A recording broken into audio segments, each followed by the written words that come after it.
Si buscamos evidencias para fundamentar la idea progresista de la esfericidad de la Tierra, lo único que encontraremos son rumores y falsificaciones, y en ocasiones tan solo rumores. Tal es el caso de Eratóstenes. Y esto es algo que hay que tener muy en cuenta. En Occidente, la historia oficial es establecida por el Vaticano. Si el Vaticano quiere ocultar una verdad, la oculta. Consultar la película Spotlight o En Primera Plana, de 2015. La autenticidad de una historia se puede comprobar en la integridad de sus detalles. Claro está, que la consistencia de los detalles no garantiza su veracidad, pero la inconstancia sí. ¿Qué indica falsedad? En el caso de la historia de Eratóstenes, los detalles varían enormemente, y esto es inaceptable. Si la historia procede del descubrimiento de un documento original, los detalles esenciales no deberían variar. Pero si fue inventada, entonces, los detalles pueden cambiar, pues no pueden ser verificados. Toda vez que lo que se cuente contenga la idea general, las temerosas y traumatizadas masas quedarían satisfechas. Lo que se dice es que Eratóstenes fue el bibliotecario de la legendaria Biblioteca Real de Alejandría, en Egipto, que en ese tiempo era parte del Imperio griego. Esta biblioteca era un repositorio de gran conocimiento. Desafortunadamente, según se cuenta, unos 200 años después, el ejército de Julio César, accidentalmente, le prendió fuego, chamuscando los libros más valiosos, y por eso no pudieron llevárselos secretamente a Roma, ni depositarlos bajo el asiento del Vaticano. Ni nada por el estilo, es lo más seguro. Y digo yo, porque Julio César habría de tener interés en ese conocimiento, y de qué le podría servir. En el apogeo del Imperio griego, unos 200 años antes de que la biblioteca fuera quemada parcialmente, quemada, o chamuscada, los registros del hecho, que también pueden ser falsificados, o al menos editados, para adaptarse a una narrativa, son contradictorios. Eratóstenes, además de fungir como bibliotecario, era cartógrafo, geómetra. Todos los egipcios educados eran geómatras, disciplina central para su cosmovisión, y a pesar de la inexistencia de escritos filosóficos de su autoría, era también filósofo. En ocasiones se le recuerda como el padre de la geografía, a pesar de que unos 3000 años antes, se había construido la represa Yahua, en Jordania, y que en sus mitos de la creación, los chinos ya mencionan las represas. Pero quizás, nada de eso pruebe conocimiento previo alguno de geografía. Mantener la figura de Eratóstenes como el padre de la geografía resulta convincente, pues sirve para presentarlo a la humanidad como el tipo que descubrió que la Tierra era una esfera, usando el SCAF, la versión griega del transportador, que dividía el círculo en 60 partes, y no en 360. Los babilonios, y luego los macedonios, que eran terraplanistas, describieron los cielos como un planisferio, como un círculo plano, pero lo conceptualizaron como una proyección cilíndrica, con lo cual crearon el modelo predictivo más preciso hasta el día de hoy. Su sistema incluye el ciclo de Saharus, empleado aún por los subcontratistas de la NASA, sin el cual no se podrían predecir los eclipses con precisión. Los griegos no conocieron el transportador de 360 grados, hasta unos 60 años después de la muerte de Eratóstenes. Casualmente, 360 grados divididos en 60 secciones, forman los 6 grados por sección del SCAF, una herramienta demasiado rudimentaria e imprecisa como para poder indicar los supuestos 7,2 grados observados por Eratóstenes. Los contemporáneos de Eratóstenes lo llamaban beta, quizás para recordarle que no era un alfa en ningún aspecto. Y a pesar de compartir los mismos conocimientos que el 300 años anterior, Pitágoras, a diferencia suya, al argumentarlos, solo demostró mediocridad. No sorprende entonces que no fuera capaz de entender que en lugar de esperar un día específico del año para registrar el ángulo de la sombra al mediodía en Alejandría y compararlo con el obtenido en Siena, exactamente un año antes, podría haberlo hecho todo. El mismo día sin salir de Alejandría. Podría haber enviado un emisario a Aracosia, 2000 millas al este de Alejandría, en lugar de enviarlo a Siena, a escasas 500 millas al sureste. Podría haber incluido en su experimento la sombra simultánea de Aracosia, el punto más oriental del imperio griego, utilizando espejos para comunicar la información de un punto a otro, lo que además de brindarle datos mucho más precisos, habría sido un evento espectacular, y una demostración de la gloria y el ingenio del imperio griego y de la perspicacia de Eratóstenes. Pero no, en lugar de pasar a la historia como un evento coordinado, espectacular y glorioso, el experimento quedó como un asunto aleatorio, furtivo y oculto. Los griegos ya arrastraban historias furtivas y ocultas, como la batalla de las Termópilas, más conocida como la batalla de los 300 espartanos contra el ejército de Jerjes el Grande. Esta vaguedad se mantiene hasta el día de hoy, en el relato de la historia en sí, con versiones que muestran al bibliotecario, contemplando en el mismo día, dos sombras que distan 500 millas una de otra, la versión para estúpidos, o el geómetra.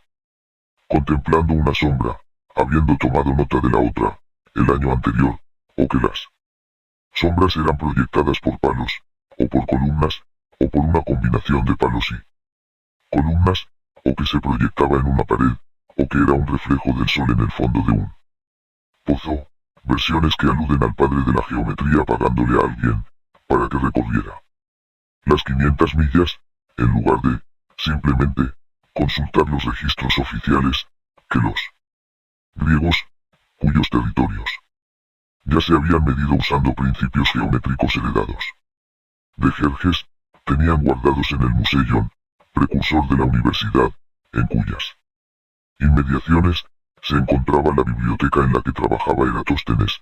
Bastaba con que el filósofo cruzara la plaza y consultara el registro que especificaba la distancia entre Siena y Alejandría. O bien, ya que Jerjes había establecido 300 años antes un eficiente servicio postal, por así decirlo, en todo su imperio, territorio en el que bajo dominio griego vivía Eratóstenes, le podría haber pedido la información directamente al cartero. La trascendencia de las teorías populares no radica en sus detalles. La mayoría de las personas creen en las teorías, a pesar de desconocer sus detalles. Su importancia radica en el poder que tienen para moldear su percepción y de las conclusiones que se puedan extraer de ella. Es posible visualizarlas. Todo el mundo puede visualizar un fondo oscuro en el que de repente estalla una luz, el Big Bang, y todo el mundo puede visualizar las cosas cambiando gradualmente con el tiempo, la evolución. Este es el motivo por el que estas teorías persisten, a pesar de sus incoherencias. Son de elaboración simple, para mentes simples. Esta persistencia se logra con mayor facilidad, si se oculta aquello que hace que una imposibilidad sea posible, como ocurre en el caso del sol reflejado en el fondo de un pozo, pues si el cenit está a 90 grados, lo único que se reflejará, bloqueando el sol, es la cabeza del observador. Es literalmente imposible ver el sol en el fondo de un pozo, cuando el sol está plomo. Ningún movimiento de la cabeza de lado a lado, de arriba a abajo, ningún intento de espiar o de echar un velocísimo vistazo, evitará que el efecto de paralaje mantenga el sol tras la cabeza. Pero la repetición de la historia hará que la gente imagine un sol brillante, reflejado en el fondo de un pozo, sin tener en cuenta los ángulos involucrados, ni cómo funciona la realidad, y este tipo de engaño socava la concepción de lo imposible, despojada de lo imposible, no importa cuán frágil sea la creencia, que las personas quedarán abiertas a adoptarla, y perfectamente dispuestas para la manipulación. Las teorías legítimas siempre están condicionadas por el alcance del entendimiento, tanto de quienes las desarrollan, como de los posibles receptores. A su vez, este alcance está condicionado por el lenguaje en sí mismo. De modo que si se descubre o se concibe un concepto nuevo, para el cual no exista una palabra, surge la necesidad de crear una completamente nueva, o tomar una antigua y modificarla, para abarcar la definición del nuevo concepto. De lo contrario, no se puede abordar, ni expresar, ni tan siquiera captar apropiadamente su significado. Y como en general, lo que captamos son extensiones de aquello que hemos percibido, experimentado, o expresado con anterioridad, las nuevas palabras tienden a desarrollarse a partir de las antiguas. Asimismo, nuestro entendimiento también se expande a partir de conocimientos preexistentes y adoptarlos para albergar los nuevos. Y aunque esta expansión es natural y en general entendible, también puede impedirnos ver alternativas más cercanas a la verdad, o de lograr una mejor comprensión de ellos, al inducirnos a depender de antiguos conceptos erróneos, a través de interpretaciones obsoletas de las propias palabras utilizadas para describir nuevos hallazgos. Situación que se agrava a raíz de que las falsas teorías que se toman por verdaderas moldean las mentes de quienes se las creen, así como moldean el lenguaje mediante el cual se expresan. Eclíptica y parabólica son dos de esas palabras. La palabra eclíptica adopta la raíz de la palabra eclipse, no aparecer barra dejar, debido a que los eclipses de sol y de luna ocurren en ciclos que coinciden con el posicionamiento que estos cuerpos celestes parecen adoptar. Entre sí, se ha trazado un circuito imaginario que los conduce a las intersecciones de los eclipses, y para describir este circuito, se creó la palabra eclíptica, lo cual es entendible, pero totalmente incorrecto. De manera similar, parabólica adopta la raíz de parábola, narración breve de la que se extrae una enseñanza moral, a través de analogías y símiles, sujetos a interpretación, en las que una cosa significa esto y la otra, aquello, y así sucesivamente. La misma técnica que se utiliza en los cuentos de hadas o en las leyendas. Pero como ya se ha dicho, tomar prestada una palabra para crear otra, o atribuir un nuevo significado a una palabra existente, puede distorsionar el significado de la palabra, en su nueva interpretación. La palabra cuerpo, por ejemplo, tiene un significado bastante simple, pero cuando se usa junto a términos como de trabajo o de influencia o incluso del delito, este significado comienza a difuminarse, a volverse más nebuloso e intangible, lo cual es contrario al propósito de cualquier lengua, distorsiona el significado, haciéndolo vago y casi enteramente arbitrario. En lengua inglesa, para encubrir esta modificación devaluadora del significado de las palabras, en ocasiones, se acude a palabras extranjeras que significan lo mismo, como la palabra cuerpo en francés, corps, para decir corps of infantry, cuerpo de infantería. En algunos casos, la ubicación de la palabra es intercambiable antes o después del término modificador, como corps of infantry e infantry corps.